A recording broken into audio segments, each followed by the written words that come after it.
Chicago was definitely, I know, at the top of our list when we were talking about it. And also Philadelphia was another city that came up for April.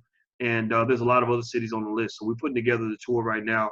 And I really look forward to, doing that first stop with you. Well, that's fine.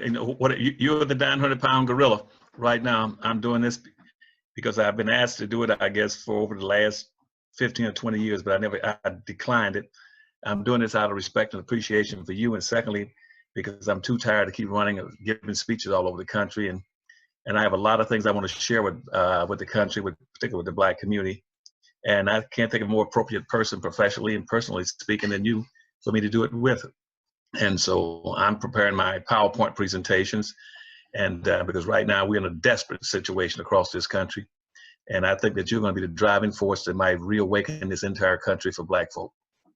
Well, I'm honored that you say that, and I appreciate that. And I know I'm doing everything in my power, behind the scenes to make sure that we set this up and everything goes great, and all the cities get covered that we want to cover. And I know you and I talked about even going internationally. I think London is a great city. I mentioned earlier that I loved London when I went there last year. Hundreds and hundreds of Black folks came out, and I'd love to take you to London with me. Would you, if you'd like to go? Well, we'll work out something. As I said, my wife's always opposed my doing it long distance traveling, but I'll discuss that with you. But right now, I'm anticipating the first forum being in Chicago, right? Yep. And because I'm getting a lot of inquiries coming in, and I told them I'll definitely be there, and I'm working desperately quick to be able to get my PowerPoint presentation in order, and so that way, so you can have a vacation for the first day. I look forward to that.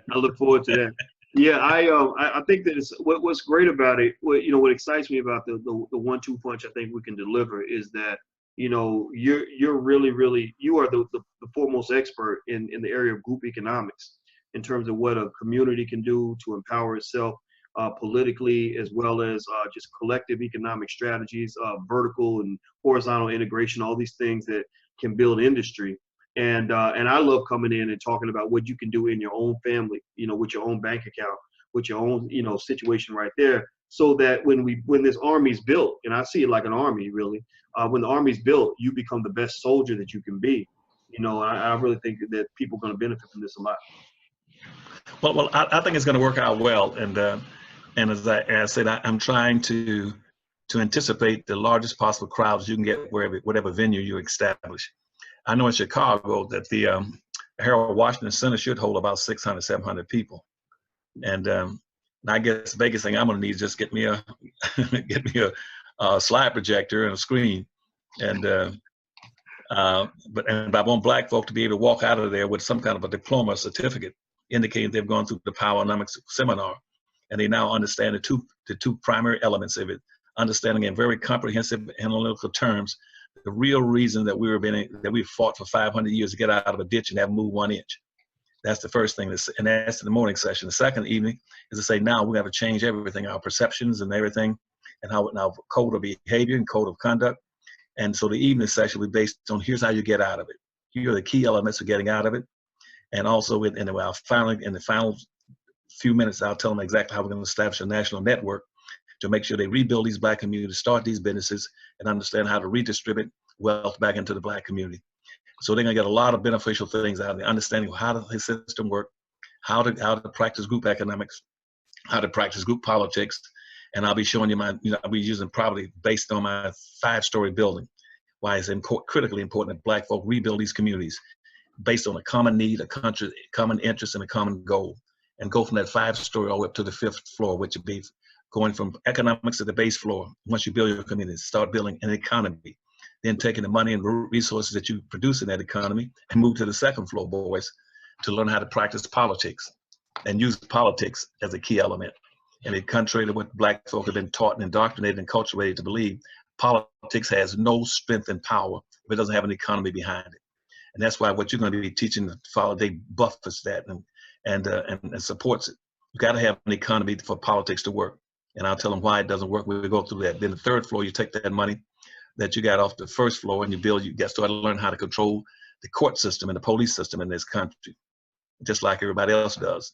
Then in the fourth floor, we're going to start talking about the importance of having a communication system, you know, radios, television, newspapers, and everything else, and how to go about getting that. And the fifth floor will be education. And contrary to what you've been probably hearing all your life, that information is power. Information is not power. It's never been power. Information only has a potential for power. And that potential can only be exercised or exposed once you have a system to tie it into. And otherwise, the safest people on earth are teachers and educators. So we got to go back and try to show them how to make them into a power force. That'll be on the fifth floor. And unfortunately, our people have been taught for centuries that a 5-story building, instead of starting on the first floor of economics, they've been taught that their salvation is to get an education. And to jump from the sidewalk all the way to the 5th floor is impossible for them to do. That's why education has been totally nullified by the fact you don't have an economy. And education has never been black folks' savior. And because there's never been a connection between getting an education and getting benefits. You understand what I'm saying to you? Yeah, absolutely. I mean, it's funny. I've had people, I've had to explain to people my position on education because, I was an educator for a long time. I was a college professor for a very long time. And I started asking openly, why are we going, why you got people going $70,000, $80,000 in debt to get this college degree, but they're not seeing the benefits from it. I don't know if you noticed it. I don't know if I mentioned it to you. The average black college graduate is probably going to die in debt. That basically half of black college graduates default on their student loans. So that they got bad credit and all this other stuff that comes with not being able to pay the debt. Also, the average balance, if you look at the average balance of a black college graduate and you look at that balance of the student loan debt, 5, 6, 10 years later, that balance doesn't go down. It actually goes up. So for the average student, if they owe $50,000 when they finish school, they owe $60,000 a decade later because they've not paid a penny on their debt. And so it makes you kind of get back to saying, if you got all this education, you got all these degrees, you got all this other stuff you're supposed to have to be successful, why are you not successful? Why are you not free? So I think the first thing we got to confess to ourselves is that the approach we've been using is not working. We need a better approach. You're absolutely right. See, what nobody ever tells black students that education is no more than a tool, just like a hammer, saw, or anything else. It has no effect if it's not used appropriately. Right now, if I told you right now I'm gonna build a house, and I give you a tool, then you know how you're gonna build it. You can build a house. But right now, black folk wind up with a doctor's degree, master's degree, bachelor's degree. They have no place to apply that tool. What are they going to apply it on? They don't have in the community. They don't have in the business. They don't have in the industries. So consequently, when they go to college, just in business, for instance, that things that you've been focusing on, try to acculturate them to understand.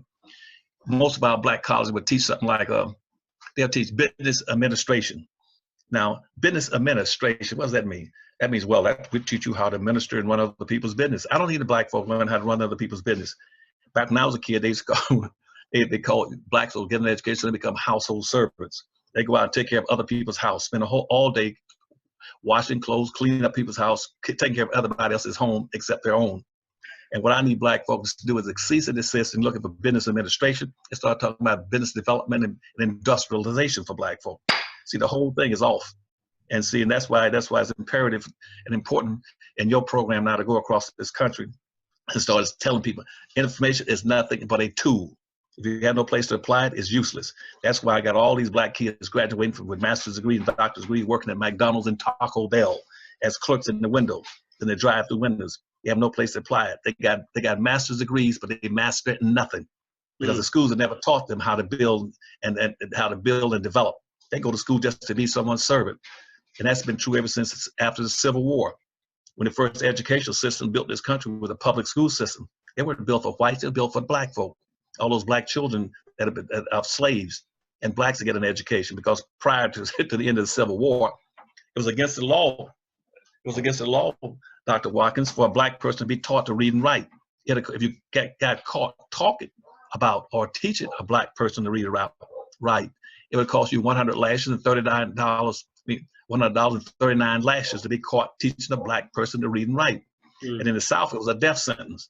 As a matter of fact, black folk that went around the plantations, even those who accidentally could learn how to read and write, if white folks found out about it, that would be a death sentence. So they had to dumb themselves down. Even doing Jim Crow segregation, the black person going south, the worst thing he can do is have a newspaper in his possession and go into the South. White folk found that, and they broke the read and write, and he wound up being hung and lynched because you see they were intentionally dumbed down, and black folks started to learn how to play and pretend they were ignorant, and so they injected ignorance on black folk. So and the schools just went up just one level. So after Civil War, they taught us, well, we teach you how to be we'll teach you manual arts, but we're not teaching you to be in a competition with whites. And the only school that I told you last time I was on your program, the only school that, after the Civil War that was allowed to even teach black folk competitive skills with whites was Howard University. And see, Howard University, because that was governmental subsidized, and that was the institution for the offsprings of white congressmen who had black mistresses and black children would go to Howard. And consequently, there they can go to Howard because they can be taught professional skills. They can have a hospital. Well, the black school could have hospitals then. They could have an engineering school. They could have a law school. Well, those would be competitive skills for black kids to acquire. And black folks still have not understood it is absolute insanity to think that somehow you're going to socially integrate and go into a school system for the white kids and the white teacher can have the same commitment and interest to elevate blacks intellectually and professionally to be competitive with white kids. There's no motives for that, no motivational for that, and there's no incentives and products and benefits for doing that. Whites are not going to teach black kids to be competitive with white kids. You got to have your own school system. So we get to that fifth floor in our workshops, in our seminars, as you go across this country, we're gonna find out what kind of school system black folk really need. I could tell you today, but I'm gonna hold that in advance. Okay. Okay. Well, that's that's interesting what you said about education and this idea that you can learn how to do business management, business administration, but you ain't got no businesses to manage or administrate.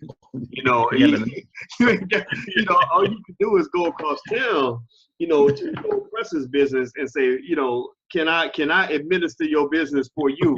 And it's comical, really. It's really funny, and it's my term for that has always been I call it economic babysitting. Where you're trained to nurture a child and nurse a child and raise a child, but you don't have no kids. You never get a chance to have a child of your own. You're spending all your time raising somebody else's babies. And a lot of us, we get attached to that. We get attached to those roles. Like we take pride in that. We say, look at me. I am the vice president of this of Bank of America. Look at me. I'm with IBM, and they just gave me a promotion to manager. But you don't see many people taking pride in saying, I'm the CEO of a new company that I just started that's owned by me and my family. That doesn't get the same respect that you get if you say that white man over there just gave me this promotion and he made me important. He gave me my status. You know what I mean? So it's interesting. Just so please feel free to jump in because I know everything I say you're gonna have a thought that goes with it. Do you have a thought you want to share? No, you're right. You're right on target. What I started laughing because it reminded me of one school in Florida, and see, I was over the state education system for almost 8 years. That's both the public sector and the private sector, from the nursery schools to the graduate schools and the university. I had all of them underneath me, but I used to go over to one of the black schools and they had a program what they call business administration. And I used to ask them, I said, why are you teaching business administration? They said, because Dr. Anderson, because we got the best business graduates in the United States. I said, what do you mean by this? They said, well, our kids are some of the best. When they graduate, they're working for Anheuser-Busch, they're working for Procter & Gamble, they're working for Xerox. And I said, wait a minute now. I said, now, you're teaching business administration. I said, where are the black businesses? I said, if I go from Jacksonville, Florida, all the way to Pensacola, across North Florida, I said, I'll find about 3 substantive black businesses in that about 400 or 500 mile distance. I said, I said, so you couldn't be putting out the best business schools, business graduates, because you don't have any businesses. And the biggest business at that particular time was in Tallahassee, Florida. And then that was my radio station. I built WOWD, Tallahassee, because whites wouldn't play black music. So I built a radio station for black folk that threw a signal almost from Jacksonville to Panama City. And now my business, when I said, I didn't graduate from your school. And I said, no, the other in Tallahassee, Florida, you only got about 3 black businesses in that whole city. You got a drugstore down there, and you had one other thing. I can't think of the other business, and my business, and one real estate office. And I didn't go to your school. If you have the best business graduates, you should have the best schools, and you have no businesses across North Florida. So you're teaching the wrong thing. What you should be teaching is business development and business industrialization. Since black people are the only people on earth, Dr. Watkins, that were deprived of an opportunity to learn and experience from industrialization. So why would you be teaching if you're the only people? When industrialization went across Europe in the 1700s, blacks were slaves. When industrialization came through the United States in the 1800s, black folk were slaves.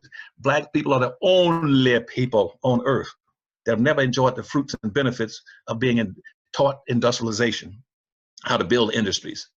So why would you be teaching a business administrator for them to take care of somebody else's house and they can't even build their own house? And so consequently, we'll talk about that. That's the 5th story, but you're right on target. So I want all these blacks to understand education is a tool. It's a device to be used to enhance you. And plus that, if you get an education, there should be a connection between the fruits of having that education. And never in the history of this world, in this earth, have black folk who got an education ever got the full benefits of having that education. Because benefits doesn't follow a black's increase. That's why, as an example, let me give you an early example. Let's see, when the Civil War ended in 1865, because of imposed ignorance on black folk by codes of conduct and laws, that typical at the end of slavery in 1865, Dr. Watkins, the average black, 96% of them were illiterate, intentionally imposed and burdened by ignorance. 96% could not read and write in 1865. But in 30 years, by 1896, they reduced their illiteracy rate by starting their own schools from 96% down to about 44, 45%. That is the highest academic educational achievement on earth. In contrary to what people keep telling you in books and stuff about, and in public relationships and in political spheres, that Jews and Asians are the brightest people and have some of the brightest educational achievements on earth. That's a lie. Black folk hold the record for academic achievement. In that 30-year time period between 1865 and 1895, black folk reduced their literacy rate in half. No human beings on earth have ever come out of slavery, and in 30 years, almost by themselves, cut their literacy rate in half.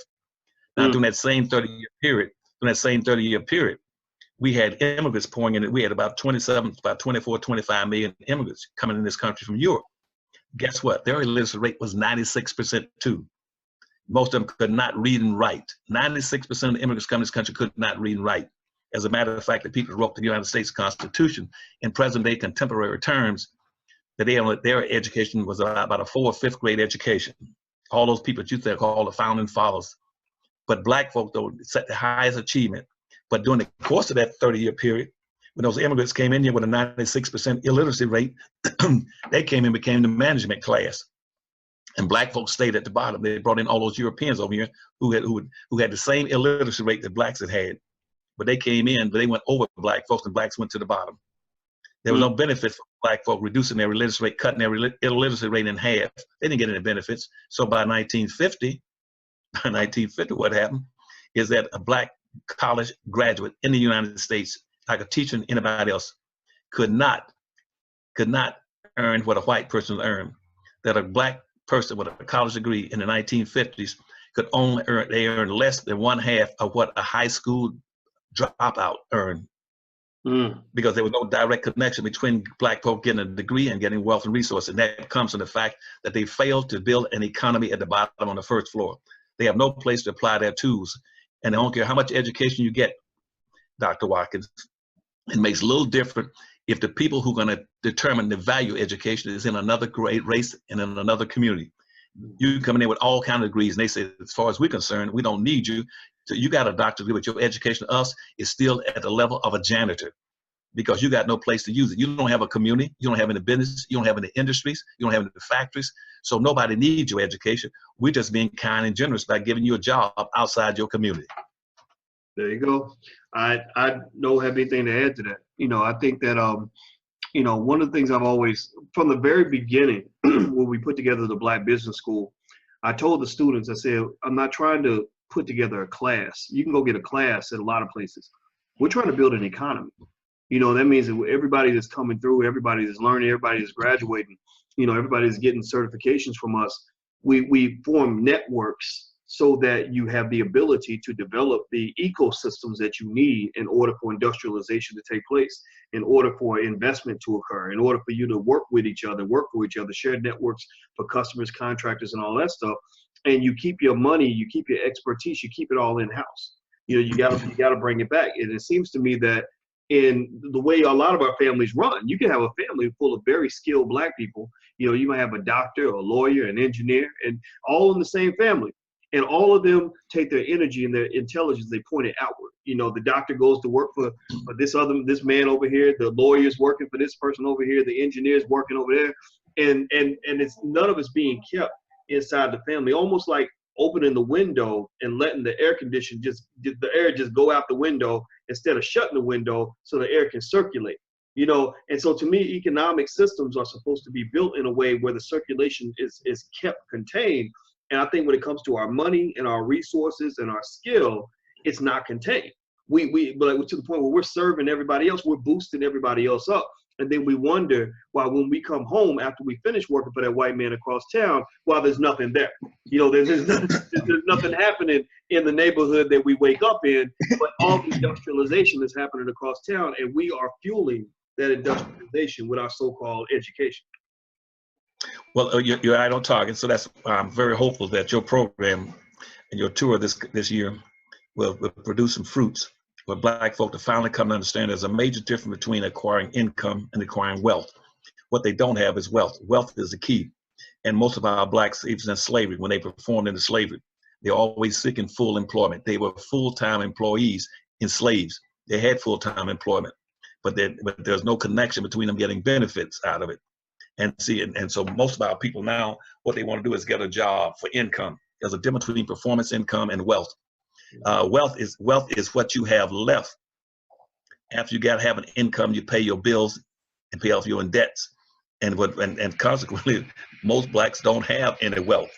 They form, and when we start to look at all these black artists and Black entertainers and Black athletes and all this, that's performance-based income. That is not wealth. There's a major difference between wealth and income. And we're going to be talking about that in your workshops and these seminars we're going across the country to understand them a difference. The fruits of wealth comes from labor. And see, when you Black folk labored in the fields, they wealth, but guess who got it? The plantation owner. And that's why the greatest wealth building in this nation was Black slavery. And the labor from Black folk, but they never got the benefits. And a Black person, a slave, was like an express card, a Visa card. The white man didn't have to work. All he did was send that Black out in the day to work all day long and come on and he get paid for it. And that's like here in Washington, D.C., Black folk, Black slaves and free Blacks built Washington, D.C., all the major buildings, everything you can think of. But they didn't get paid for it. The person that owned the back got paid.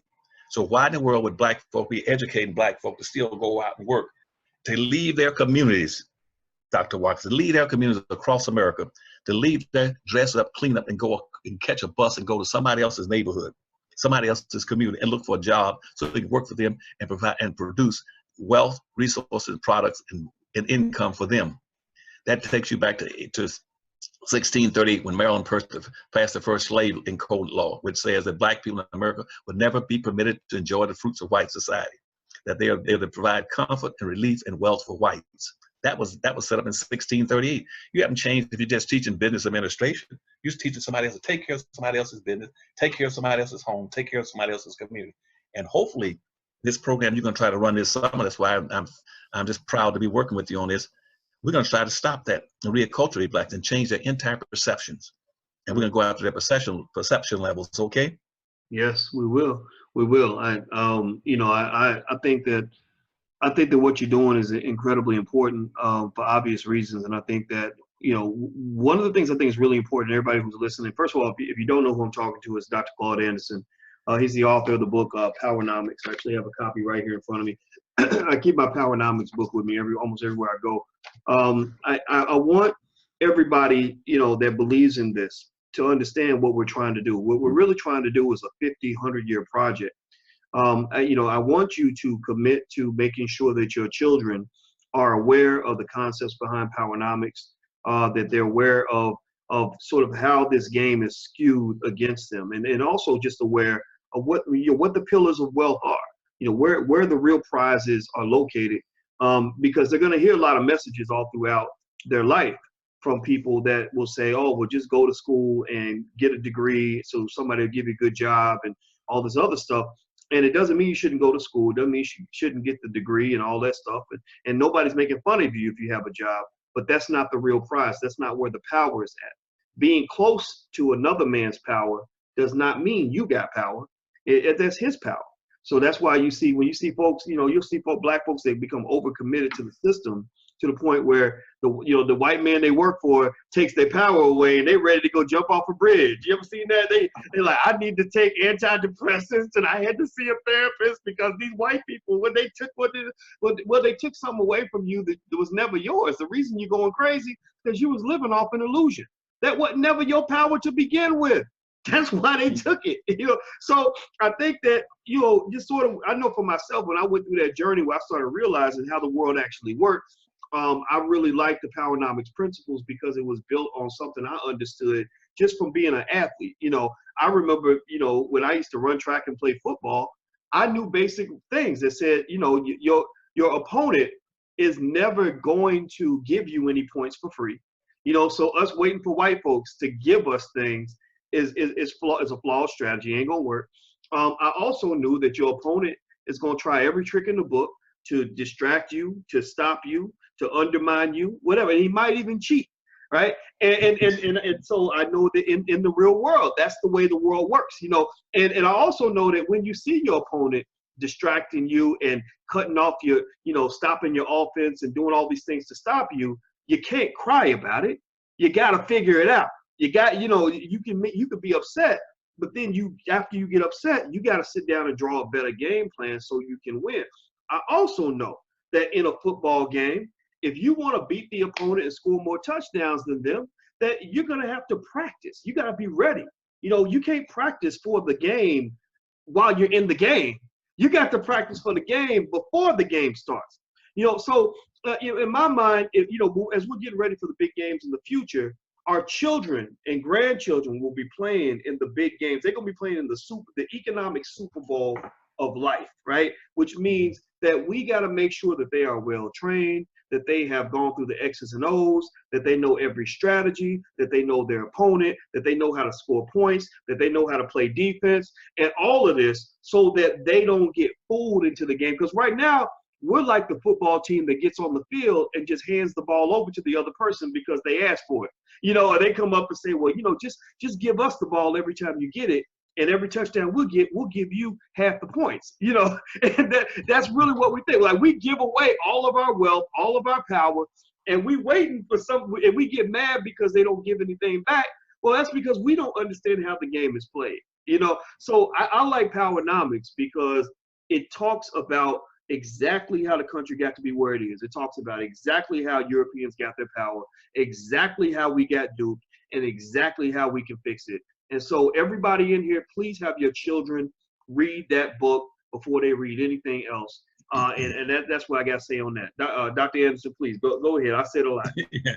No, you're right on target. What I was thinking, and see, and there, because you have two of the key books for them. That's Black Labor, White Wealth, which shows how the wealth was intentionally maldistributed throughout this country, and black folk. And I never hear any civil rights leaders trying to resolve the racial conflicts by saying, let's go back to the purpose of slavery. What was the purpose of slavery?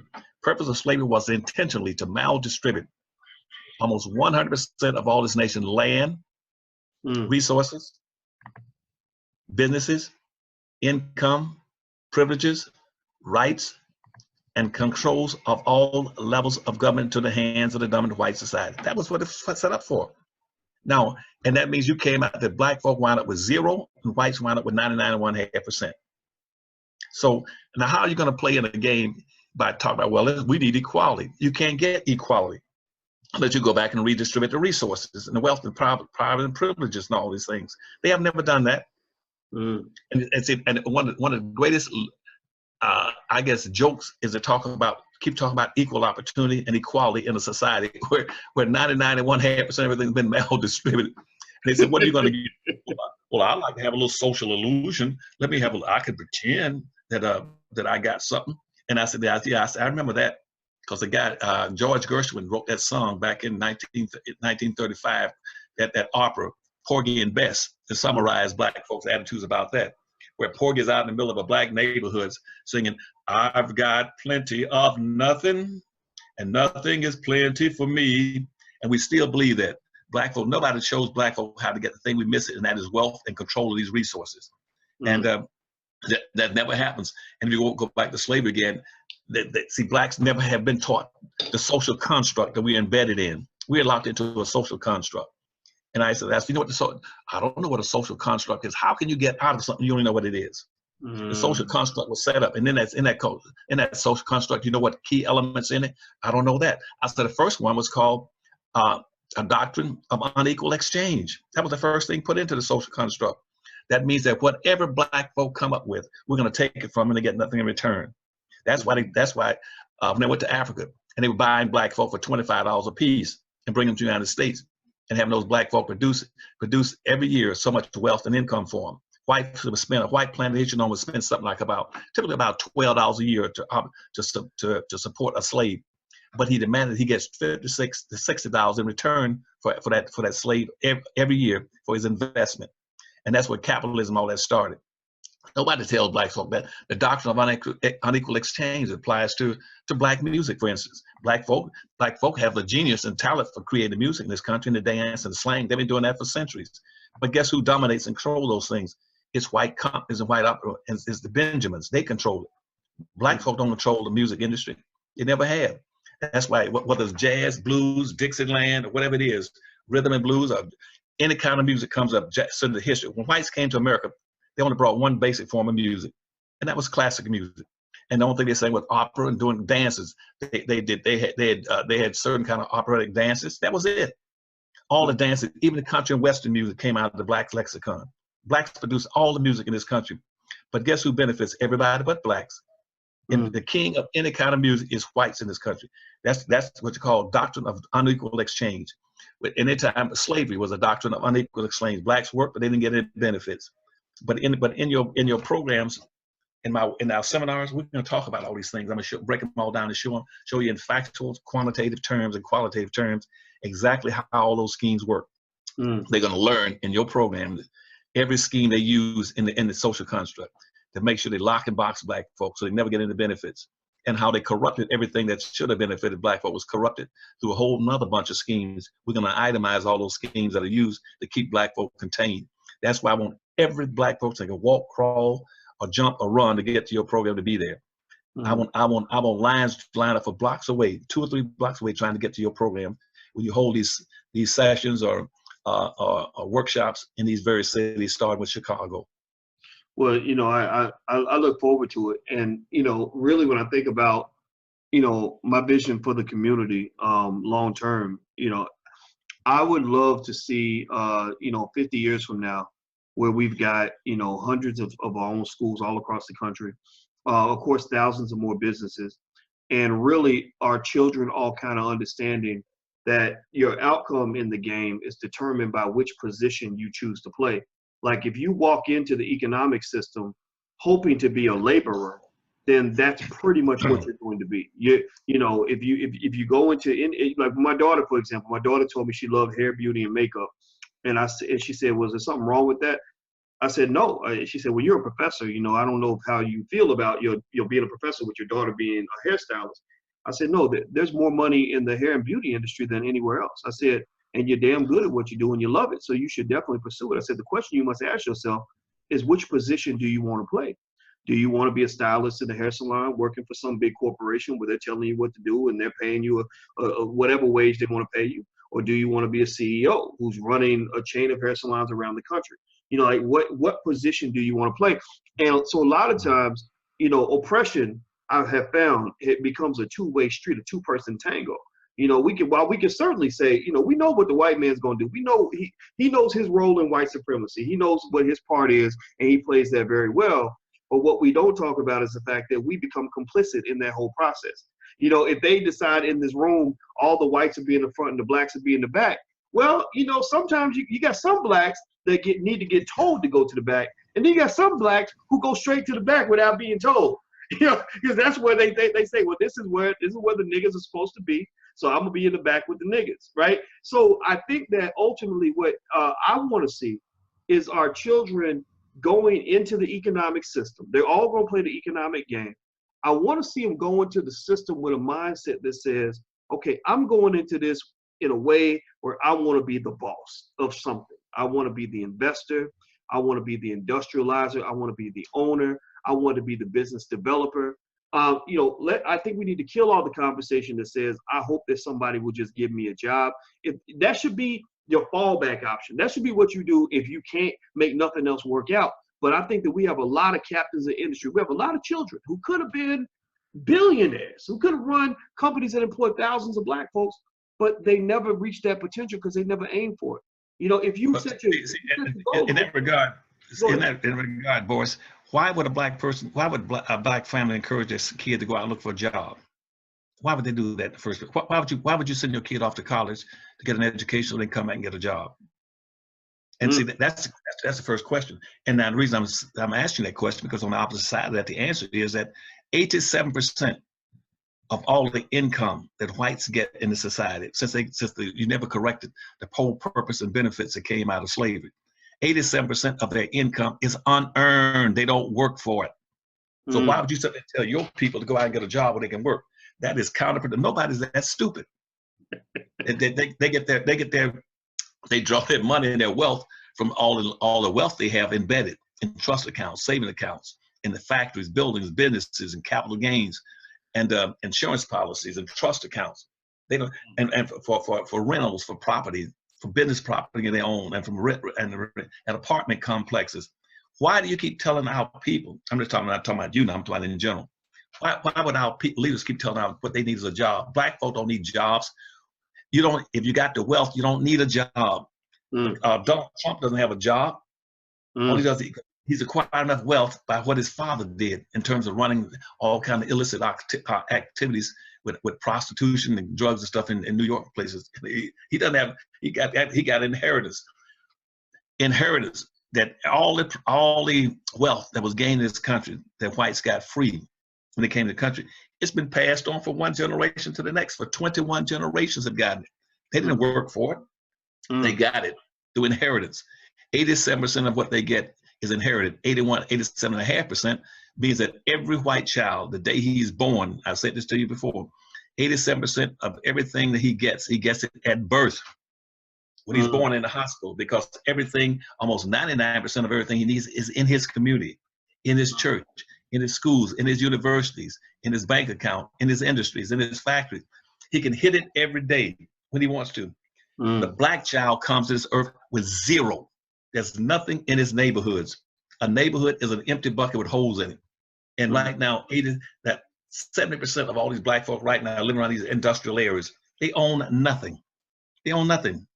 In Washington, D.C., I just told you, in Washington, D.C., Chocolate City was a prime development area for social economic development for black folk in America. In Washington, D.C., this has been gentrified and privatized in the last 20 years. I look at the whites in the city of Washington, D.C., look at their net worth in terms of worth. That's what net worth means, personal worth. I look at the typical white person in Washington, D.C. right now, today, as we're speaking. They got $235,000 worth of personal worth. Just in this one, compared to the average black person in Chocolate City, you know what his personal worth is? $3,500. Wow. Well, you know, I'll tell you what. And let me wrap it by telling you. Right now, I got two white men right now in America got more wealth than all 44 million black people that put together. And I got two whites in America that got more wealth than all 44 million black folk put together. And on top of that, make it worse, and these are billionaires, multi-billionaires. You got you got well, the guy owns Amazon. He's worth about $115 billion. And the thing about it is that you got about almost 600 white billionaires in America, and you got about 1 or 2 blacks. What kind of games are people talking about? You want equal opportunity. You cannot have equal equality, and you cannot have equal opportunity unless you own and control equal amount of resources. That's right. That's right. Well, you know, I'll let you. I'm not even going to respond to that because I want everybody to kind of process what Dr. Anderson just said. What we're really proposing to you is a new paradigm, a new way of thinking. You know, and this is going to be seen as radical. We like being radical. Radical is a good thing. Because radical means that you're going to solve an old problem with a new solution instead of trying to solve an old problem with an old solution. Old solutions don't work. We've given it all a try. We tried, you know, voting for Hillary every election, or whoever the new Hillary Clinton is, whatever that is. We've tried, you know, looking for jobs. We tried all these other pathways. Now let's try some powernomic strategies. Now, Dr. Anderson, if it's okay, I want to run through a few questions from the students. Okay, fine. If that's all right. Knock yourself out. All right. So Clinton Wilburn is asking about black colleges, the first black colleges. He says, do you know if they were all started by the Freedmen's Bureau, all the black colleges, or the first ones? Ask the question again now. Clinton was asking, do you know if all the first black colleges were started by the Freedmen's Bureau? To a degree, yes. But some of them came from philosophical groups, and that had, and some private sector people had some money. You had a few abolitionists that threw in some money and helped build a couple of them. So there was a mixture and a blend of it. But most of the public schools started off as it came out of the Freedmen's Bureau, which supposed to have been a protected class, set up a protective class for blacks for education. And those schools, agriculture-based schools, went across the country. But also, and that's by the late 1800s, a few blacks had started businesses like funeral homes and insurance companies and churches, and they also pooled a lot of money, put it into a pot. Then black people themselves started walking the streets, sometimes selling flowers, pies, and wood and coal and ice to chip in to help build some of these colleges. So black colleges came out of a product of a lot of people's pooling their little resources in addition to the Freedmen's Bureau.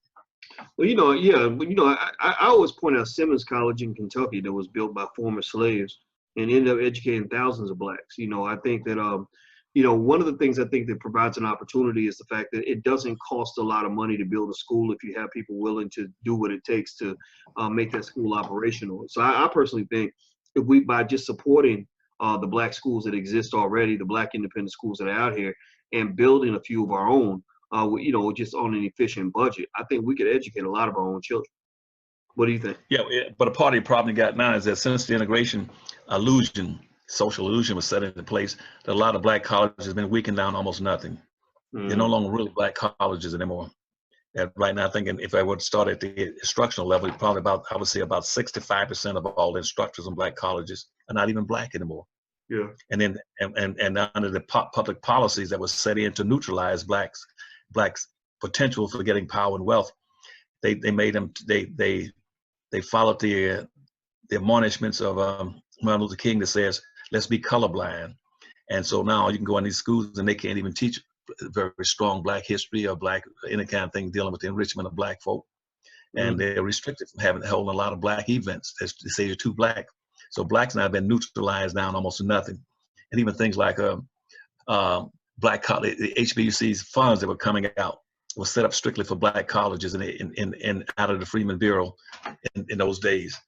Now they watered that down. Back in about 1996, they passed a policy saying that all the money that was previously set aside for historical black colleges, that now any white college, Dr. Watkins, any white college that has at least a 20 to 21% Hispanic population can now access and go into those black funds and take them out and use them. They now, and then they started this thing by the United Negro College Fund, and see, and about mid-1990s, at that point in time, and Anheuser, not Anheuser, which I can't think of the group, but anyway, they began to water down the United Negro College Fund, And then and they told them that we and an Annisburg group says we'll give you millions of dollars if you in fact take the focus off of blacks and make it available for everybody. And they had Colin Powell going there as the one that Colin Powell was working. And so they changed it from being the United Negro College Fund to being the fund. It was cut short to just the fund. So anybody could tap in and get those monies. So you got to understand the social construct. You're not going to get it from any place else except for your Powernomics presentations that you're going to do across this country. They get all this information. Otherwise, they're going to still be whistling Dixie and not understand the issues. If you don't understand what's going on, you'll never find the right way to get out of it. All right. Let's see. Diana's asking, do you know anything about Timbuktu? Timbuktu? Yeah. I guess he. I know. The Arabs went in and Arabs started going into Africa in about 765 A.D. They made a religious penetration into Africa, and what they call the search of the 3 G's: God, glory, and gold. They wanted because Africa had a reputation for having had a great amount of those minerals available, and so that started in about 765. They continued to try to penetrate Africa all the way up to about into the early about 10th, 11th century, and you had a guy named Musa. And then he was a sort of a king over Ghana and his Songhe empires and the rest of them. And he wanted to sort of set up trade with the Arabs at that point in time. So he had a pyramid going all the way to the Middle East, trying to impress them, trying to get along with them. And he was throwing gold and silver all along the road. And when so finally the Arabs again went after Africa starting in about the 11th century or so. And finally took it over about the 1200. That's when Timbuktu fell. At that point in time, when they fell, the Arabs then said, "We got what we need in Africa now." And for Africa to continue to exist, in what we're going to demand that all of them began to do several things. One is that for them to adopt the Islam as their religion, and two, that they began to qualify anybody who's going to be a public official to teach Islam. And three, to begin to accept Arab names. And and Arabs then have, after the present time, has continued to try to penetrate Africa. That's why you got enslavement still going on in even before then, Arabs shipped out about 1 million blacks into slavery every 100 years. They've shipped over 13 million blacks into slavery around the world, and they're still enslaving blacks in Sudan, Ethiopia, and Mauritania, for selling for about $150, $200 a piece today, right now. And what they were after in those countries like Mauritania and Sudan, they were after oil in those countries. And so it makes it very difficult for anybody to really seriously to consider. You got to watch the religion. That's a horizontal issue anyway, because Arabs have been after Africa ever since about 765, and they got it now. And but now also on the top of that, most of the European nations in about 1886, they then had the Berlin Conference, where they went in and started dividing Africa up into sections, and every country on the earth got a piece of Africa to get the resources, and blacks are still under that colonization. On top of that, now the Asians right now are pouring into Africa to take over and control the resources. So Africa has always been a sort of a mammary gland where everybody's been sucking on Africa now since about the 700s. All right. Okay, Dr. Anderson. So what I want to do is I'm going to ask one more question before I let you go, because I know our time is pretty much up. May 5 is asking, are any of our athletes or entertainers chipping in to the work that you're doing? He says, we know that Nas had the Powernomics tour. Are there any updates on anything? Well, no, but I have a lot of, I know they do the best they can. I don't want to badmouth any of them, but they from what I hear at arms, I got a list yesterday of about 20 people, 20 supposedly well-known athletes and entertainers say they support what I'm doing. And I never get any resources, any monetary resources out of it. And I have the Harvest Institute, which is a nonprofit think tank, and they're about the only one of its kind in this nation. But whites won't give us any money, and I didn't want them. They offered it if I take the focus off of black folks, give me money, but I don't want their money. I'm not going to take the focus off of black folk. But to date, I have not had any major, well-known, established black celebrity to give that one dime or $1. No, they've never given any money. But that doesn't mean they're bad people. That's just not one of their priorities. But that's okay. I'm gonna make it with. I'll make it if I never get any money from them, because most of my money comes from small blacks contributors across this country. We've been in existence now for 26 years, and we've been subsidized by low-income blacks who they give nickels, dimes, and dollars, and some of them get now. Even last time I went on your show, they started sending in $1,500. So we've been getting some money coming in, but no, not one of them ever come and say, Dr. Anderson, here's $100,000, here's $500,000. Go gear up and go across this nation, do what you want to do for our people. Not one has ever said that. What they typically say is that since I'm only focused and committed to black folk, I'm too black, and that doesn't bother me. That's the only ism I'm always going to be into blackism and Taoism. I'm not into all the other isms. I'm not into Confucianism, Hinduism, Islam, Protestantism, Catholicism, none of those things. I'm just into black folk, and I love black folk. And I'm sorry to say, I wish some of these big rich people would give us some money, because they could write it off their taxes. They wouldn't lose anything because they're in a 50% tax bracket. They got a $100 million contract for shooting basketballs. 50 million that going to the government. So, okay. All right. Well, what I want everybody to know, I see people asking, and this is a good way to finish the discussion. I see a lot of people asking how they can help. The website to go make a donation is harvestinstitute.org. That's harvestinstitute.org. And for Powernomics Corporation, that's powernomics.com. So one's got to come after the other one got org after. But no, we appreciate it, and your listeners have done a magnificent job of making contributions. I mean, the first time I went on your program, we probably got more money then than we've gotten in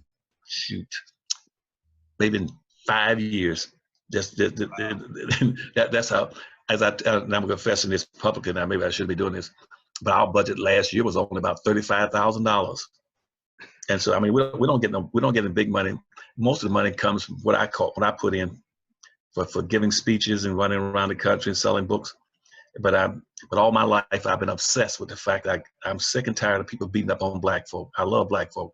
And that's why I fight so hard for them. Even though a lot of my friends who are entertainers and very popular figures, I tell them, I'm sorry, I'm so black, but I'm not letting people beat up on black folk. I don't get money from most of the people I know, but I'm going to keep going, doing the best I can as long as I can. Well, I think that's going to change too. First thing I'll say is I wasn't surprised when the people who come in here, the students in the Black Business School, stepped up for you, because one of the things we tell people straight up from the beginning is that we don't want okie doke type people around. We don't want people that's going to sit around and just clap and say, oh, that's good, I feel inspired today. I want soldiers. And everybody ain't cut out to be a soldier. We know that. Like the military, 5-10% of the population, something like that. Whatever. I don't know, whatever the percentage is. So everybody isn't going to be a soldier. Everybody's not there to be security, but somebody has to do it. And so really the people that are watching are, they're pioneers. They're not scared to think outside the box. They're tired of the bullshit. They're ready to build something new. They're ready to make a sacrifice or an investment in the future. I don't even call it a sacrifice. It's an investment. An investment means that whatever you are putting in, you're going to get something back tenfold. So to me, if I'm supporting what you're doing with Powernomics and with what you're doing with the Harvest Institute and what you're doing with that lawsuit on reparations, then that helps us to achieve a goal together. So, everybody in who's watching, it ain't just about the money. If your money's real messed up, then that's okay. But just have the mindset that says, when you ask yourself, when you get done, you say, what can I do? How can I be an active participant in this goal? If you believe in it. If you don't believe in it, then there's nothing else to talk about. But if you believe in it, then just know that you can't sit back and be a spectator. You got to get in the game. Dr. Anderson? Well, you're absolutely right. And that's why I said I don't want to put down any of these very popular figures. I think most of them got good hearts and they got good intentions, but I guess they never got around to it. But I'm going to keep pushing for black folk. I've done it now when I first entered politics, I was only 20 years of age. And I went with governors and presidents around the world. I've conducted trade missions in third world countries. I'm anywhere from Venezuela, Colombia, Bermuda, Jamaica, Virgin Islands, Africa, Japan. I've been all around the world with presidents and governors.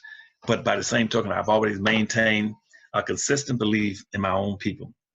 And then I know some blacks not worth a quarter. I know that. But the majority of black folk are very hardworking, honest people.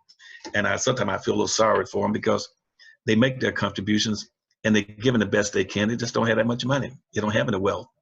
And so we got the people, and I found out that the people who are really committed to trying to do something, and they would do anything possible to help the race, they don't have the resources. And those that do have it, they're not interested in doing anything. So that's the issue. It's just those that can won't do, and those that won't. It's all messed up. They just won't do. They just not going to do it. And I get offended when people tell me that, Dr. Anderson, well, you can get the money that you need to do the things that you want for black folk if you only include all people. You got to include Asians, Arabs, Hispanic, Mexicans, poor people, crippled people, mentally intolerant people, people with hemorrhoids, ingrown toenails, everything. I don't want to do that. So I don't get the money, but I'm proud. But I'm proud of you and your group. So, and you all giving us more money than in 25 years. And your students give more money in 25 years I'll be in existence. And we got lawsuits. We still back in the appeals court now, and after we got one recent decision when a group of black Indians and black freedmen from Louisiana said, "Thank you, Dr. Anderson. We got this case that was local judge ruled on, district court rule, I guess about 3 or 4 months ago, that says basically that I was absolutely right. The black folk entitled to billions of dollars." And but they don't have the political clout to do it. It's not it's an economic issue, but you don't have the political clout from your own race, or the economic clout from your own race. And they say what they do, they're running you through the court system so that you burn up all your money and drain your capital. And to prevent that from happening, that's why my wife and I have never in 26 years ever taken a penny worth of income. We just don't. If necessary, we won't eat that day. But we don't. But we never draw a salary. We never get any compensation for doing this for 26 years all around this country, around the world for black folk. And so, if the people want to send it, I would be most appreciative and shocked, but I won't be disappointed because I don't expect anybody to help me. They haven't helped me in 50 years do this. I'm on my own. I know that, and when I started out, I was started out on my own. Well, let me say this. I dare to say that you do deserve a salary. You deserve a big salary. You taking a salary does not take away from the mission at all. I think that we see the community, the black community, as sort of this failed charity case.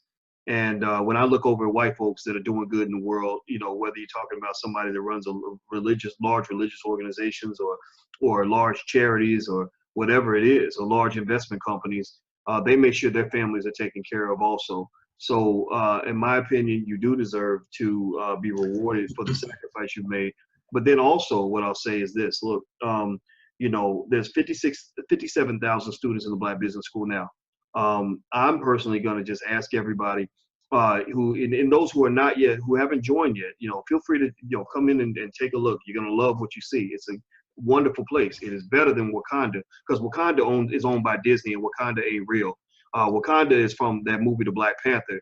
The Black Business School is real, and it's owned by us. So go join for free. Go give it a try. We can give you a free class that's better than any class you've ever taken in your life. So what I ask everybody who believes in this mission to do is to ask yourself, what can I support? Either I can go to the Harvest Institute and make a donation, which is fine. Go to harvestinstitute.org. Also, if you want to support, when we come through your city and we come to a city near your city, you can always get on get in the bus, get in the car, take a plane. People do that. People have flown from across the world to be at our events. When we come to your city, get your children certified in Powernomics. Get your children, bring your family. We'll give you a family discount, whatever it takes to get everybody in there from the family. Because what's going to happen, Dr. Anderson, is this, and I'm going to say this will be the last thing I'll say, and I'll let you get the last word, is that the reason I know we're going to win this fight, the reason I know we can't lose, because we're too smart, we've done too much, we're too committed. The reason I know that we're going to win is because no matter what happens this year, in the next 5 years, or in the next decade, the fact of the matter is that, like the rapper Tupac once said, that he said, I don't know if I can change the world, but I can change the mind of the person who might change the world. So what I really believe in the bottom of my heart, this is what keeps me going, is that there is some little kid about 8, 9, 10 years old right now who's watching these conversations with their daddy or their mama, and they're being exposed to powernomics at an early age. They don't know any other way to think. And this child is going to grow up, and their parents are going to prepare them for the battle. And that child is going to become a multi-billionaire. And that multi-billionaire that becomes a man or a woman is going to be raised in principles of Black economic strength and with an undying, unrelenting love and commitment to the Black community. And so I think that that might be the time where at that point, maybe in the year 2050 or 2070, that's when you're going to see that those economic resources where they've got, you know, $500, $600, $700 million or $1 billion behind their political campaign, where they push forward and get reparations, they get whatever it is that they're looking for. I think that the reason I say that is because I don't want us to get too caught up in despair based on what we're seeing right now. What we're seeing right now is nothing. It's like planting the seeds. Right now, you might only see dirt, you know, but in 100 years, you're going to see some sycamore trees, you know, because remember, a lot of people thought that a Black man could never get into the White House. They would have guessed it would have took 100 years for that to happen. And you saw what occurred, right? But without Jesse Jackson running for president in the 80s, you wouldn't have had a Barack Obama. Without the predecessors before Reverend Jackson, you wouldn't have had a Jesse Jackson. So again, my point is that I believe that everything happens sort of in stages and in steps. So with you kind of originating some of the ideas that you laid out, and you got, I'm sure you had inspirations as well. We are inspiring a whole generation of people. And I know with all the seeds that have been planted by these conversations, and by the time we're done, this discussion is going to be seen by 100,000 Black people. You can't tell me that there won't be some seeds planted that are going to grow into massive power structures in the next 40, 50 years. These kids are not going to be playing in the next generation. So I think that there's a lot of reason to be hopeful and to be excited and to be enthusiastic. And I want to say thank you for what you're doing so far. Well, I thank you for those comments, and I must confess that I am violating all the basic rules in business, because typically in a business, as you know, the first thing you should do is take a salary for yourself, pay yourself before you pay anybody else. And see, I don't do that, and I don't do that out of pure, unadulterated, virginous stupidity. Okay, I just never done that. I just never, in all the things I've set up in business, I've never drawn a salary in all the businesses stuff I've been working in. I've set up some of the biggest operations in the country. And I never drew a salary. So that's why that's why I'm on the poor side, so that doesn't bother me. And secondly is that because my primary thing is I got to reverse what's been happening to Black folk in my mind for the last 500 years. I got to, first of all, bring Black folk together as a team. And I don't want them to be suspicious or suspect that somehow I'm ripping them off and taking something from them. That's why I haven't taken a salary. That's why we don't have very much income. That's why I spend my own money to fight these battles for Black folk. That's why when I go on different speaking engagements, they can't even afford to buy the books. I have to give the books to them. Because they said, Doctor, you love us, so we shouldn't have to pay you. And so I said, that's okay. But I want Blacks to start playing as a team, because we never played as a team. And as a consequence, one of the things I'll be addressing in your program on these tours is that's why we only people have been acculturated to be individuals, to never play as a team. That's why we never got a score on the board and we never won a game. We're the only people that want to be individuals in a group sport. Racism is a team sport. It's a team sport in operating. It's a team sport in defending against it. We're the only people that go out on the field, in a football field, to play against another team, and we don't want to play as a team. We don't want to wear the same color uniform. We want to wear a white uniform or anybody else's uniform rather than wearing our skin color uniform. If somebody throws us the ball, we'll grab the damn ball and intention run the wrong way if we can, or we take the ball home to keep it, or we'll tackle our own man. We see him running around across the field with the ball. We'll throw him and knock him down. And if they call the signals in the huddle, we go to the stand, tell everybody else what we're up to. We do that. But my goal in life was to get Black folk to come as a team and learn how to acquire wealth and power, be able to defend themselves and have some self-respect, and tell the entire world that they are special people. They're exceptional people. And that's why they are native people. They are not a guest in this country. Black folk are not a guest any place. And before I die, I want Black folks to stand and tell people, we're not guests in America. We're not guessing. Social integration made us a guest. I was opposed to that when back in the civil rights movement, when Martin Luther, I'm going into someone else's neighborhood, going into somebody else's hotel, somebody else's restaurant. That makes me a guest. Not that I'm opposed to them. And everybody got a right to go eat and sleep wherever they want to. But I hate to my bottom of my soul for black folk always being treated as a guest. When we're the oldest people in this nation, the oldest people on the earth, that 99.5% of all the people right now in America are the direct descendants of slaves, which means they were here before 99% of all the other people coming in from Europe, Asia, Latin America ever arrived. We are the native people. We are native blacks. We're not African American. We're not Caribbean. We are native blacks, the direct descendants of slaves. We're entitled to appreciation, respect, and recognition and reparations for what we've contributed to building this country and building the darn world. And that's the bottom line of what I'm trying to do with my little Harvest Institute. Even though I don't get the money, no these big entertainers sellers ever give me the money. I still love them. Even don't give me the money. But if they did, I would be very happy. If they don't, I'm not going to be sad. I love you all and love your students. All right. Well, we love you too. We love you too. So everybody who wants to support, and I know some of y'all in here are ballers, so don't be acting cheap now. You wasn't acting cheap when Disney put out that movie last week, so don't be cheap now. Oh, yeah. Yeah, right. They I don't know if you saw it, Dr. Anderson. That movie's made almost $1 billion now, and black folks carried that movie big time. So whatever. I guarantee the Harvest Institute won't get a penny of that money. Well, you know what? I think you're gonna get more than a penny.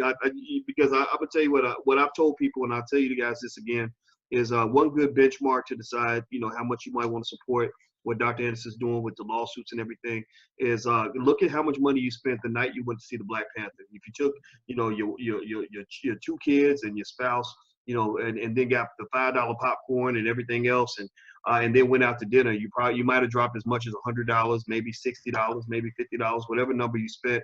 Look at that number and just say that the amount that I support Disney, I'm going to also support what Dr. Anderson is doing. That might be a good benchmark, so that you can just chip in. That's all we ask you to do, is just chip in to what he's doing, because this money's going to real expenses to pay real lawyers.